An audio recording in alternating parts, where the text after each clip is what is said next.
The Achaemenid Empire lasted 208 years. The Macedonian Empire of Alexander the Great lasted 231.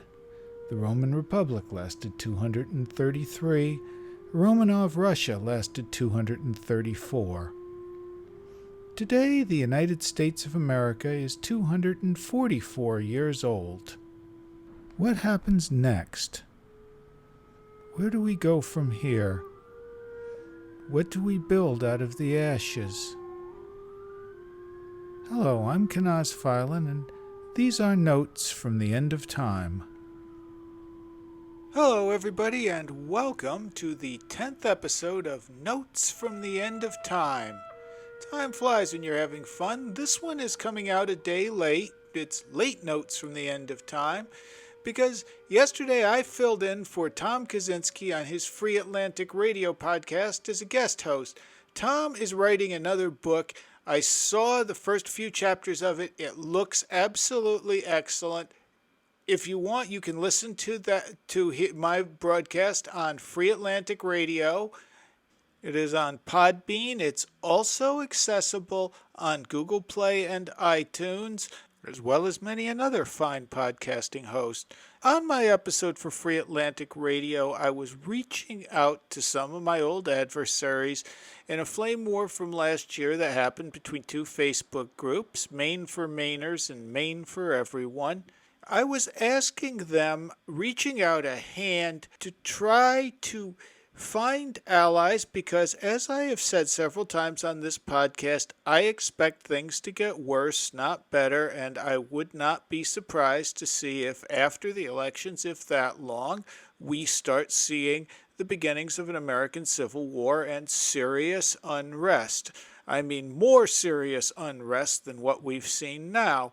And before we start shooting at each other, I would like to reach out to everybody who might be a potential adversary and see, hey, can we sit down? Can we work these things out before it comes to shooting?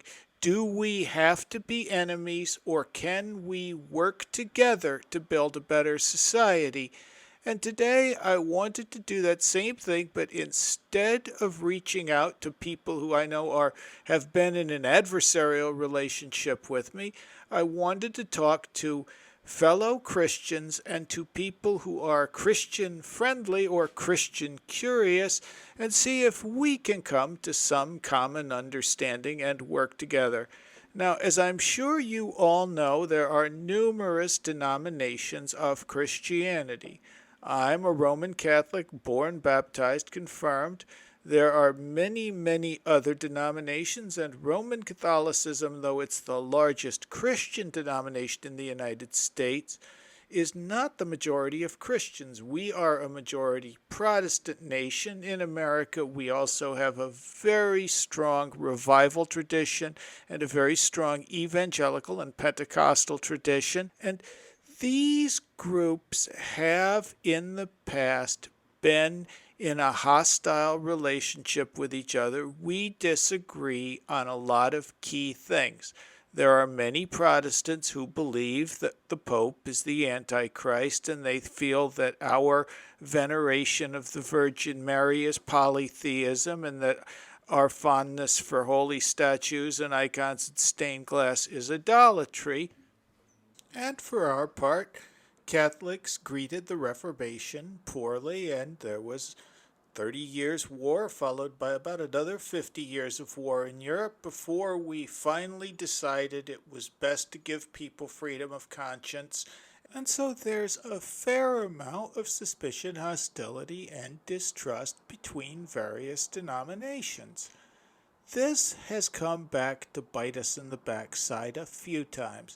We lost Constantinople largely because Orthodox and Latin Rite Catholics, Orthodox Christians and Latin Rite, what we call today Roman Catholics, couldn't agree on the Filioque clause, on which is, does the Holy Spirit proceed from the Father, as the Orthodox believe, or from the Father and the Son, as the Roman Catholics believe?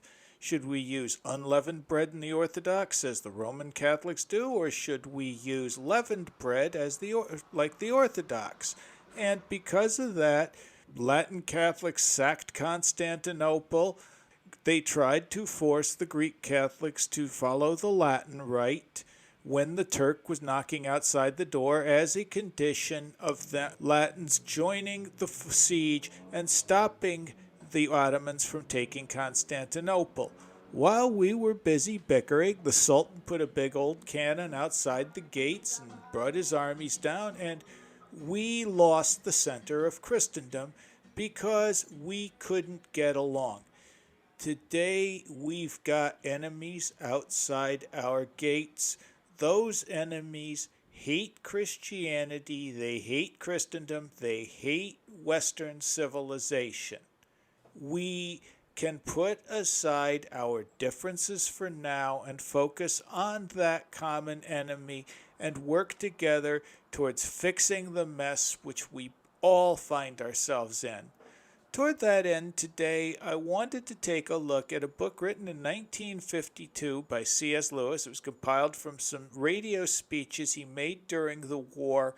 It's called Mere Christianity. And what Lewis meant by mere Christianity was nothing more than Christianity.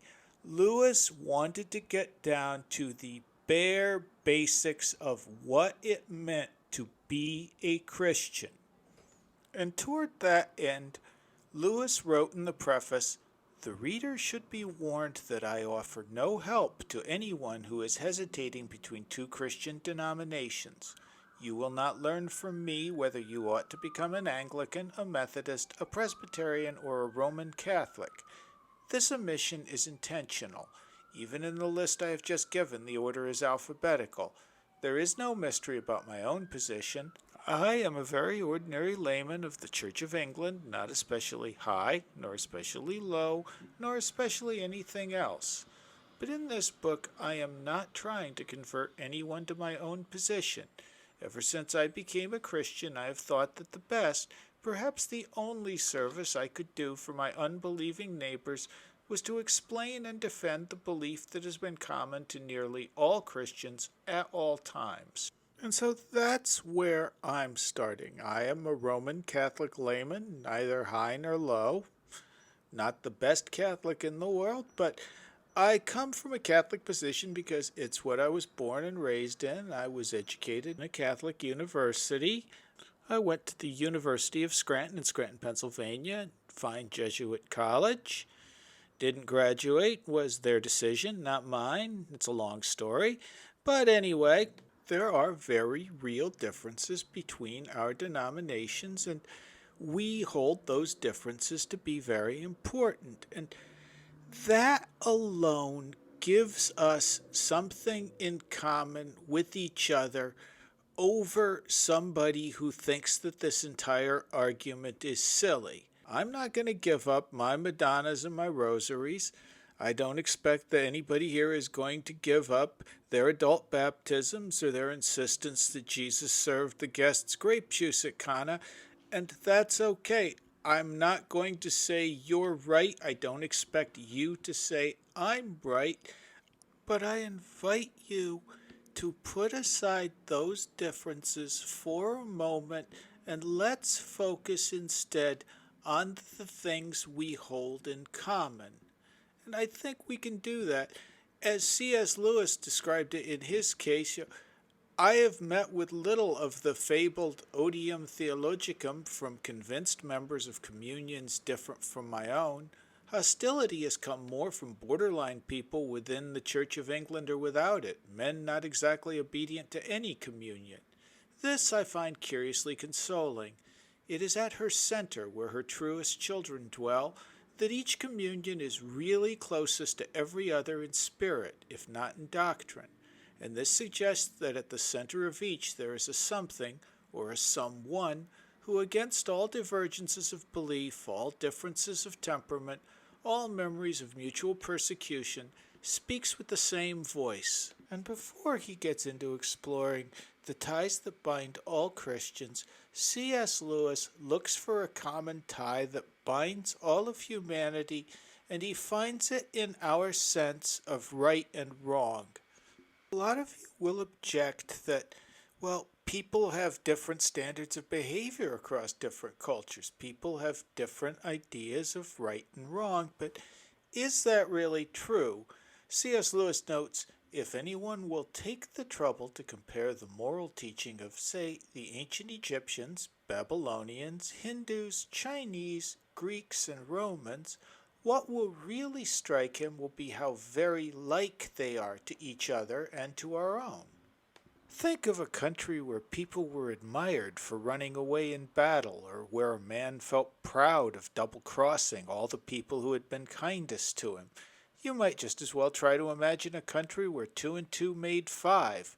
Men have differed as regards what people you ought to be unselfish to, whether it was only your own family or your fellow countrymen or everyone, but they have always agreed that you ought not to put yourself first. Selfishness has never been admired.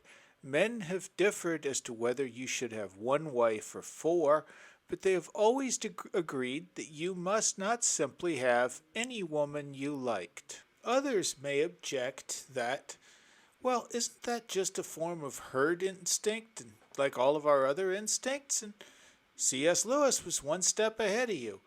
I do not deny that we may have a herd instinct, but that is not what I mean by the moral law. We all know what it feels like to be prompted by instinct, by mother love or sexual instinct, or for the instinct for food.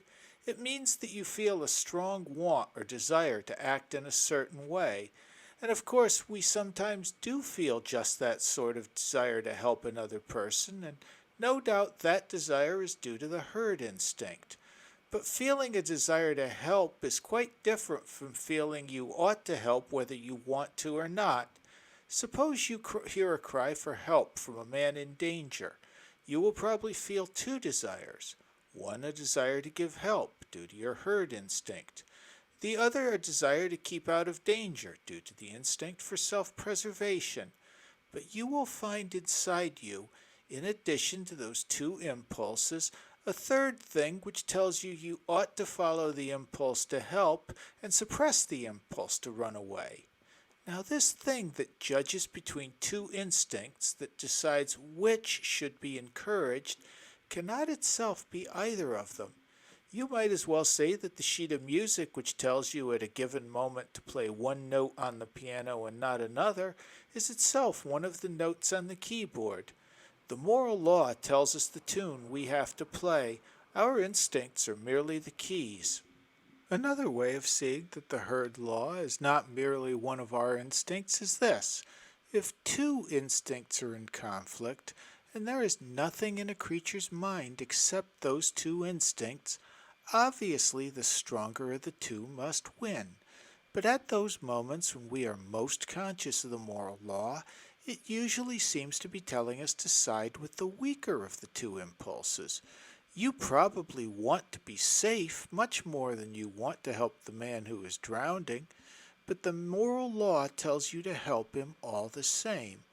And surely it often tells us to try to make the right impulse stronger than it naturally is. I mean, we often feel it our duty to stimulate the herd instinct by waking up our imaginations and arousing our pity and so on, so as to get up enough steam for doing the right thing. But clearly we're not acting from instinct when we set about making an instinct stronger than it is.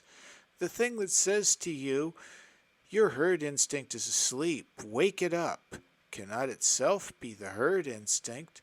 The thing that tells you which note on the piano needs to be played louder cannot itself be that note. Here is a third way of seeing it. If the moral law was one of our instincts, we ought to be able to point to some one impulse inside us which is always what we call good, always in agreement with the rule of right behavior. But you cannot. There is none of our impulses which the moral law may not sometimes tell us to suppress, and none which it may not sometimes tell us to encourage. It is a mistake to think that some of our impulses, say mother love or patriotism, are good, and others, like sex or the fighting instinct, are bad. All we mean is that the occasions on which the fighting instinct or the sexual desire need to be restrained are rather more frequent than those for restraining mother love or patriotism. But there are situations in which it's the duty of a married man to encourage his sexual impulse and of a soldier to encourage his fighting instinct. There are also occasions on which a mother's love for her own children or a man's love for his own country have to be suppressed, or they will lead to unfairness toward other people's children or countries. Strictly speaking, there are no such things as good and bad impulses. Think once again of a piano. It has not got two kinds of notes on it, the right notes and the wrong ones. Every single note is right at one time and wrong at another. The moral law is not any one instinct or any set of instincts. It is something which makes a kind of tune. The tune we call goodness or right conduct by directing the instincts. Here I think Lewis has done just such a wonderful job of explaining the moral law that we all know exactly what he means here. That time when it's like, oh, I know I should do this, I really should, but it's going to be a huge inconvenience. It's going to cause me all kinds of problems. It'd be easier if I walk away. And you know that nagging Jiminy Cricket on your shoulder telling you, come on, you know what you got to do. That's the moral law, and that is a universal human thing. As Lewis acknowledged, there are minor changes in where it applies to, how it applies. There may be different interpretations of it, but to be human is to have a sense of right and wrong. And this whole idea of an eternal sense of right and wrong has become controversial in the modern world. Freud, of course, thought that the superego was merely the internalized expectations and ideals we acquire from our parents and society. He didn't think there was anything at all to hardwiring of it. Of course, today it's a given that we are a tabula rasa, a blank slate, and we're entirely shaped by our experiences. It's much more convenient to assume that morality is simply a matter of social convention, because that makes it much easier to dismiss that moral urge when it's to your advantage to do so. And there's another interesting thing about the moral law. When we talk about the law of gravity, we mean that objects fall toward the ground. We can predictably let go of a stone that we're holding in our hands, and 1,000 times out of 1,000, that stone will drop to the ground. Human beings have this innate feeling of good and evil, a desire to do what's right and to avoid what's wrong, but they are also capable of overriding that desire and, in fact, doing the wrong thing instead of the right thing. The first in Christianity is known by various names. The fall is one. Probably the most accurate would be the knowledge of good and evil. Our ability to know good and yet choose evil in Christianity is what we call free will. And just as to be human is to have the knowledge of good and evil, to be human is to have free will. Were we only capable of choosing what is right and only doing what is good, we would not be human beings, we would be automatons. And within modern science, the idea of free will is admittedly just as controversial as the idea of an innate knowledge of good and evil. B.F. Skinner, of course, became famous for his book Beyond Freedom and Dignity. Some behavioral scientists would reduce the human experience to being a very complicated pigeon pushing very complicated levers. And where B.F. Skinner sought to create a better world by creating better conditioned humans, Today's data scientists appear more interested in using targeted advertising to encourage consumers to vote for the right candidate and buy the latest products. And what we're looking at here is an ongoing conflict between two worldviews. As C.S. Lewis puts it, first there's what is called the materialist view. People who take that view think that matter and space just happen to exist and always have existed, nobody knows why, and that the matter behaving in certain fixed ways has just happened, by a sort of fluke, to produce creatures like ourselves who are able to think. By one chance in 1,000, something hit our sun and made it produce the planets, and by another 1,000th chance, the chemicals necessary for life and the right temperature occurred on one of these planets, and so some of the matter on this earth came alive, and then, by a very long series of chances, the living creatures developed into things like us. The other view is the religious view. According to it, what is behind the universe is more like a mind than it is like anything we know. That is to say, it is conscious and has purposes and prefers one thing to another. And on this view, it made the universe, partly for purposes we do not know, but partly, at any rate, in order to produce creatures like itself. I mean, like itself to the extent of having minds. Please do not think that one of these views was held a long time ago and that the other has gradually taken its place. Wherever there have been thinking men, both views turn up. And of course, sharp listeners will note that there are issues with both of these hypotheses. The materialist hypothesis requires you to accept that our universe, which is a closed system, which according to everything we know, a closed system never gains or loses energy or matter. This entire vast universe that we see all around us that spreads for billions and billions of light years in every direction, that's so big we realize that we can only perceive a small portion of it. We can't even guess how big the whole thing is. All of that just sprung into being out of nowhere at 1.13.7 billion years ago. This entire closed system winked in out of nothing. After it winked out of nothing, it coalesced into stars and planets and galaxies, and around one not particularly spectacular star in an obscure corner of the Milky Way galaxy, a planet formed. Actually, about 8 planets formed, 9 if you count Pluto. And on one of them there was a pool full of organic chemicals, and then something we don't understand fully yet happened. Maybe it was a lightning strike. We don't know how all of those molecules coalesced into deoxyribonucleic acid and began signaling each other and reproducing.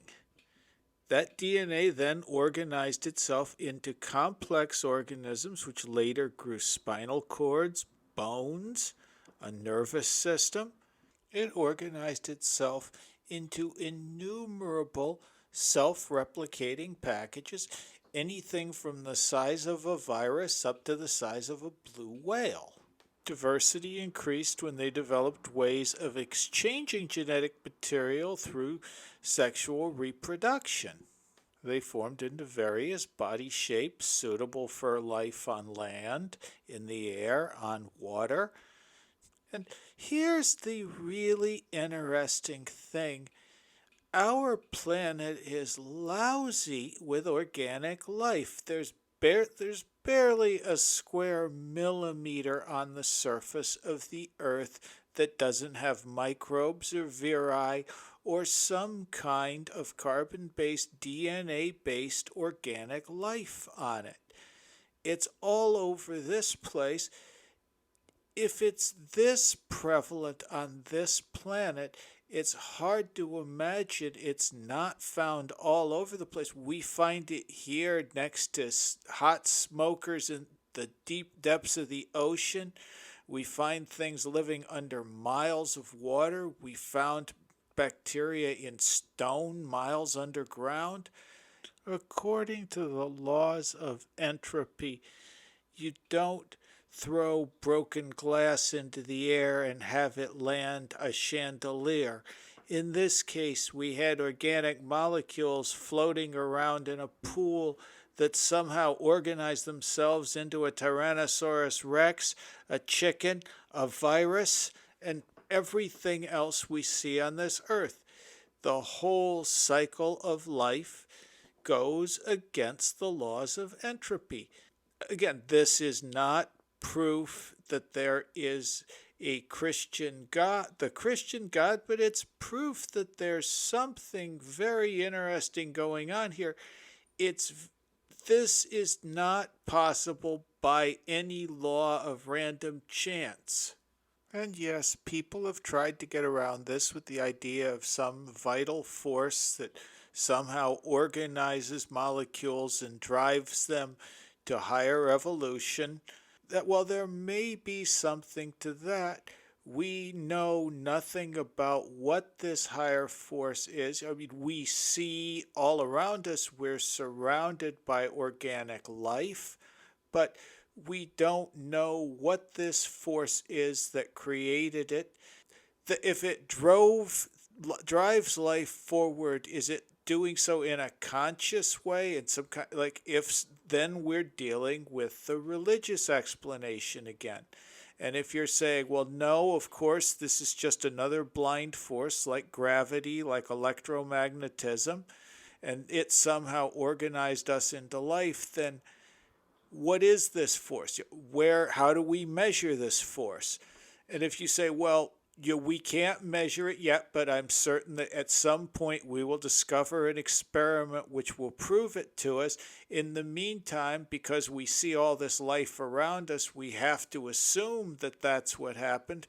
Well, then you're giving a religious explanation to the materialist thing.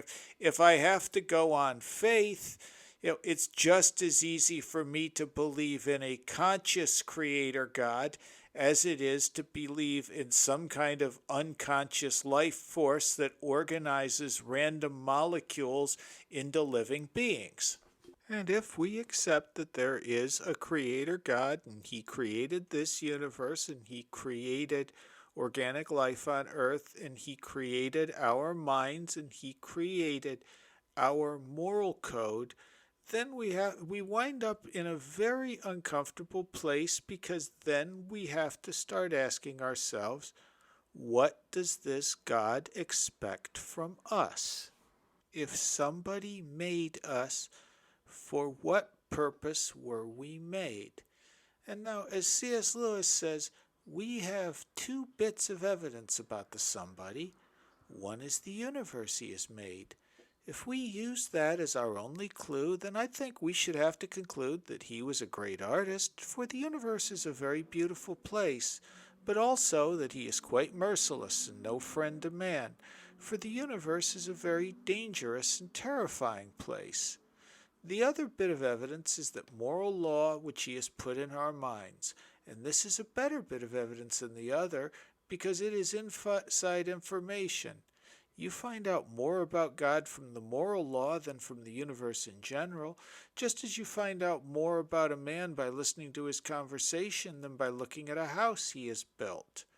Now, from the second bit of evidence, we conclude that the being behind the universe is intensely interested in right conduct and fair play, unselfishness, courage, good faith, honesty, and truthfulness. In that sense, we should agree with the account given by Christianity and some other religions that God is good. But do not let us go too fast here. The moral law does not give us any grounds for thinking that God is good in the sense of being indulgent or soft or sympathetic. There is nothing indulgent about the moral law. It is as hard as nails. It tells you to do the straight thing, and it does not seem to care how painful or dangerous or difficult it is to do. If God is like the moral law, then he is not soft. It is no use at this stage saying that what you mean by a good God is a God who can forgive. You are going too quickly. Only a person can forgive, and we have not yet got as far as a personal God, only as far as a power behind the moral law and more like a mind than it is anything else, but it may still be very unlike a person. And that's a really terrifying image. And why it frightens us is because we understand that moral law and we understand just how often we fail to live up to it. If we look at human history, we see an unbroken line of atrocities: rape, conquest, torture. And if we make an honest accounting of our lives, if we are honest with ourselves, we have to admit that we regularly fail to live up to the moral law. We do things that we shouldn't do. We don't do things we should. We are imperfect, flawed creatures. As G.K. Chesterton said, sin is the easiest thing in Christian ideology to acknowledge. I know that term makes people real antsy and nervous now. Are you trying to make people feel guilty about pleasure? Or are you trying to beat them into following your religion with fears of hellfire and damnation? No, I'm saying that there is a moral law and that we often fail to live up to that moral law in a whole different bunch of ways, and that the Catholic Church, the Christianity, has cataloged many of the ways in which we fail, and they call those failings sins. And as Lewis says, it is no use either saying that if there is a God of that sort, an impersonal absolute goodness, then you do not like him and are not going to bother about him. For the trouble is that one part of you is on his side and really agrees with him. His disapproval of human greed and trickery and exploitation. You may want him to make an exception in your case to let you off this one time, but you know at bottom that unless the power behind the world really and unalterably detests that sort of behavior, then he cannot be good. On the other hand, we do know that if there does exist an absolute goodness, it must hate most of what we do. That is the terrible fix we are in. If the universe is not governed by an absolute goodness, then all our efforts are in the long run hopeless. But if it is, then we are making ourselves enemies to that goodness every day, and are not in the least likely to do any better tomorrow, and so our case is hopeless again. We cannot do without it, and we cannot do with it. God is the only comfort. He is also the supreme terror, the thing we most need and the thing we most want to hide from. He is our only possible ally, and we have made ourselves his enemies. Yeah, that's not exactly sweetness and light, is it? That's a heavy, heavy message, and the way many modern thinkers have tried to get around it is they've tried to get rid of those feelings of guilt, those feelings of shame. You'll notice all the dialogue on the intersectional left about fat shaming, kink shaming, poor shaming, immigrant shaming, disability shaming. You're never supposed to make anybody feel ashamed of what they are or who they are or their sexual practices. That's a bad thing. You shouldn't shame people. But on the other hand, if somebody engages in behavior which the intersectional left dislikes, they're quick to go out of their way to call them out on it, to shame them into a confession, or to shame them out of a job if need be. So the left recognizes the power of shame and it uses it, but yet at the same time it fears it, because Their explanation would be that these moral codes are outmoded and they're outdated, and we need to move beyond them, and shame is just a social tactic which is used to ensure correct behavior. But that brings us right back to the question of the moral law. Why do these behaviors make us feel ashamed? And I have to admit, I'm really tempted to say that the main reason many of these intersectional leftist activists are so gung ho about getting rid of guilt and getting rid of shame is they want to get rid of the nagging feelings of guilt and shame they feel about themselves and about their own lifestyle. In fact, I would go so far as to say they don't fear our message of shame because it's hateful or because it's outmoded or because it's wrong. They hate it because deep down, that moral sense of theirs tells them that we're right. But before we get too comfortable about that, let's get back to where we were. That moral sense also condemns us. As St. Paul said, all have sinned and fallen short of the glory of God. So where do we go from here? And this is where Christianity introduces a really interesting variable into the equation. This crazy story of a man who was born of a virgin, preached to Jerusalem for a few years, got himself crucified for sedition by the Romans, and then 3 days later came back from the dead, and in doing so paid our debt for sin. And if you're not a Christian, that sounds pretty insane. I mean, we all know how babies are made. We know that as a general rule, virgins don't have children.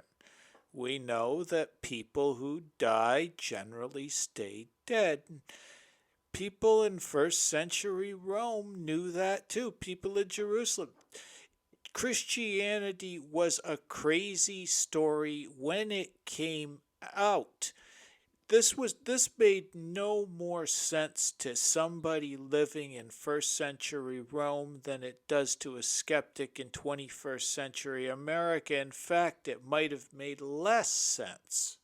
And to get around this absurdity, a lot of modern people, including, to be honest, many, perhaps most modern Christians, have come to see Jesus as a great moral teacher. They think that the crucifixion and the resurrection, the virgin birth, all that, those are myths which sprung up around a great man who was a brilliant moral teacher. And if we just took Christ's advice, we could establish a better social order, avoid war, do all sorts of good things. C.S. Lewis points out you don't even really need that Christ for that. If we did everything Plato suggested, if we did everything Aristotle suggested or Confucius suggested, we'd probably have a better society than we do right now. But guess what? We've never followed the advice of great teachers. What makes you think that Jesus Christ was better at getting that message across than Plato or Aristotle or Confucius? As Lewis points out, as soon as you look at any real Christian writings, you find they're talking about something quite different from this popular religion. They say that Christ is the Son of God, whatever that means. They say that those who give him their confidence can also become sons of God, whatever that means. And they say that his death saved us from our sins, whatever that means. There's no good complaining that these statements are difficult. Christianity claims to be telling us about another world, about something behind the world we can see and touch and hear. You may think the claim false, but if it were true, what it tells us would be bound to be difficult, at least as difficult as modern physics, and for the same reason. The Nicene Creed goes on to say that Christ is God from God, light from light, true God from true God, begotten, not made, one in being with the Father. So that may not really clear things up, but let's take another look at that. Christ is God from God, light from light, true God from true God. We're establishing this parentage here. Begotten, not made. And that's now God is the creator. The universe was made.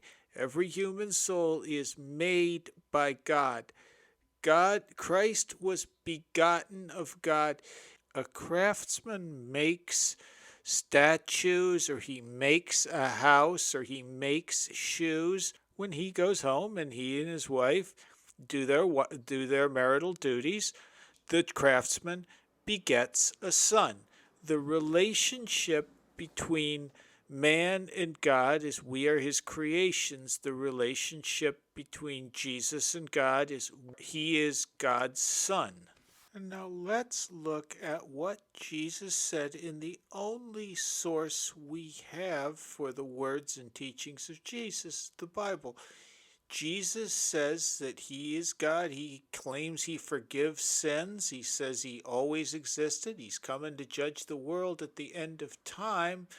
Jesus was a Jew. He was born among people who held to the idea of one God. So for them, when they hear somebody saying he is God, that means that he's the being outside the world who made it. He's greater than anything. And now you have this man standing before you saying, I am the Son of God. You'll see me coming in from heaven on the right hand of God. This is blasphemy by their religion. By modern day medical standards, it's most likely a deep rooted psychosis. Jesus says he forgives sins. Sins are crimes against God. If you punch somebody in the nose, I can't forgive you on that person's behalf. The forgiveness is between you and the wronged party. If Jesus is telling people, I forgive your sins, he's doing it. Priests forgive sins in the name of God. Jesus was giving them because he was claiming to be God. This is something it's become famous as Lewis's trilemma. We have three alternatives when we deal with the Jesus of the Gospels. The first thing we've got to acknowledge is Jesus believed he was the Son of God. Certainly his followers believed he was the Son of God. They believed he had risen from the dead and was born of a virgin. And any person who would make such a claim could only be one of three things: a liar, a lunatic, or the Lord. And when we look at Jesus, I suppose it's possible he was lying about the whole thing, and it's even possible that after he was crucified under Pontius Pilate, a bunch of his disciples decided to make up that whole resurrection story so that they could better sell his message. But let's look at the history of those early disciples. St. Peter was crucified upside down. St. Paul was beheaded. St. Bartholomew was skinned alive. St. Mark was dragged behind horses. All of the apostles died messy deaths, with the exception of John, who had the visions of Revelation, which I'm sure were no fun either.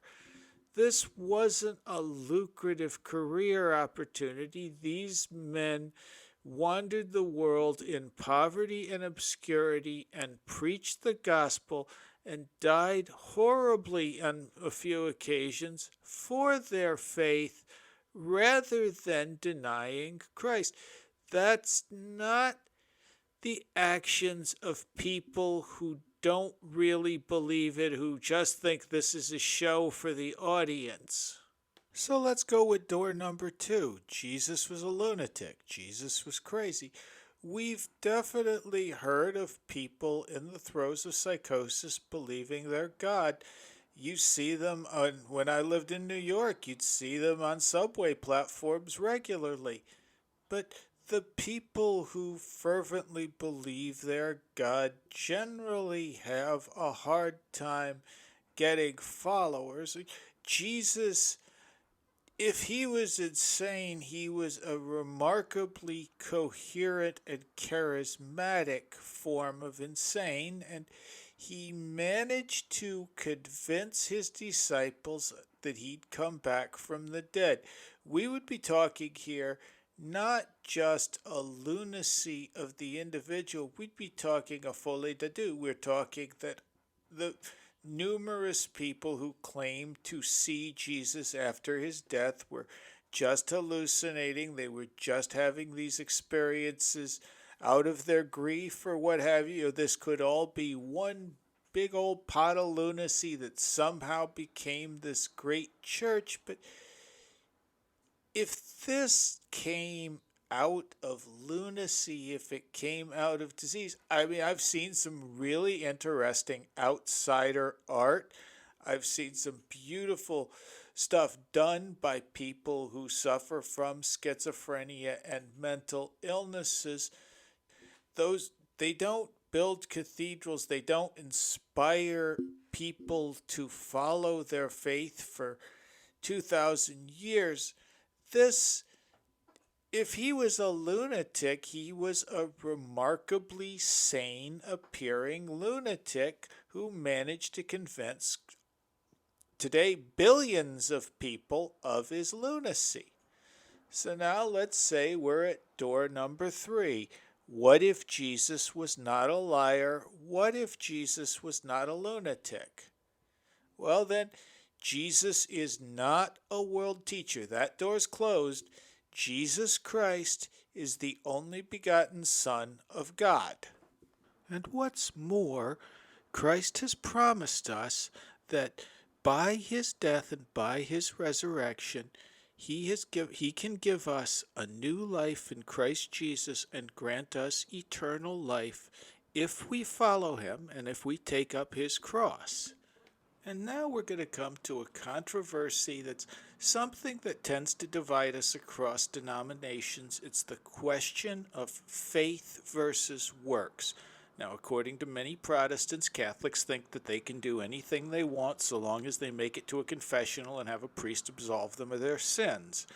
A lot of Catholics think that for Protestants figure, well, I've been saved and you can't lose salvation, so now I'm free to do whatever I want because I'm not perfect, just forgiven. And truth be told, I don't think I have ever met a Catholic who believed that you're allowed to do whatever you want so long as you go to see a confessor and do the act of penitence. As a matter of fact, any Catholic who thought that would quickly be disabused of the notion by his confessor. I've never met a Protestant who felt that salvation gave him carte blanche to do anything he wanted. The new life in Christ doesn't get rid of your conscience, of your sense of the moral law. If anything, it attenuates it, it makes it stronger.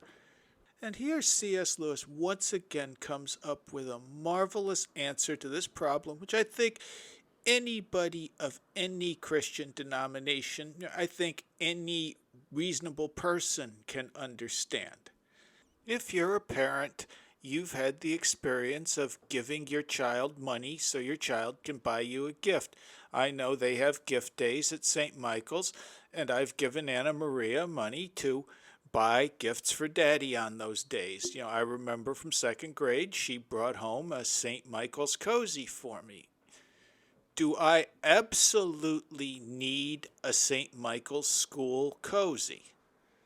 Since I don't really drink beer at all, and I don't drink soda or other sweet cold drinks, I really don't have a lot of use for a cozy. Did that gift, which Anna Maria bought me, make me immeasurably happy? Yes, of course it did. Who wouldn't feel happy at seeing a smiling child giving you a gift she bought for you, even if she bought it with your money? When we do good things, we are like Anna Maria buying her daddy a cozy at the St. Michael's store. God doesn't need our good deeds, but God is immeasurably happy when we do those good deeds on his behalf. When I got that gift, my heart swelled. They say, my heart swelled. The love that I felt was bigger than the human heart could hold. God's love is as big as the universe. You look up at the sky, you see all that vastness around us. God's love, when we do good in His name, is bigger than that. When a child goes astray and turns away from his parent or her parent, the parent feels an immeasurable sorrow and an immeasurable grief. And when we do wrong, when we turn away from God our Father, God's grief is vaster than the universe. As Christians, we don't do good because we think it will save us. We do good because God is our Father and we want to please our Heavenly Father. And that, my friends, is mere Christianity, or as I might call it, core Christianity. That's the heart of what it means to be a Christian. Do you believe that Christ was born of a virgin? Do you believe that he was crucified? Do you believe that he rose from the dead in fulfillment of scriptures and that he saved us from sin? If you believe all of those things, you're a Christian. You are a follower of mere Christianity. If you don't, you may be a member of a denomination, you may profess faith, you may even have a pulpit, but you are a Christian in name only.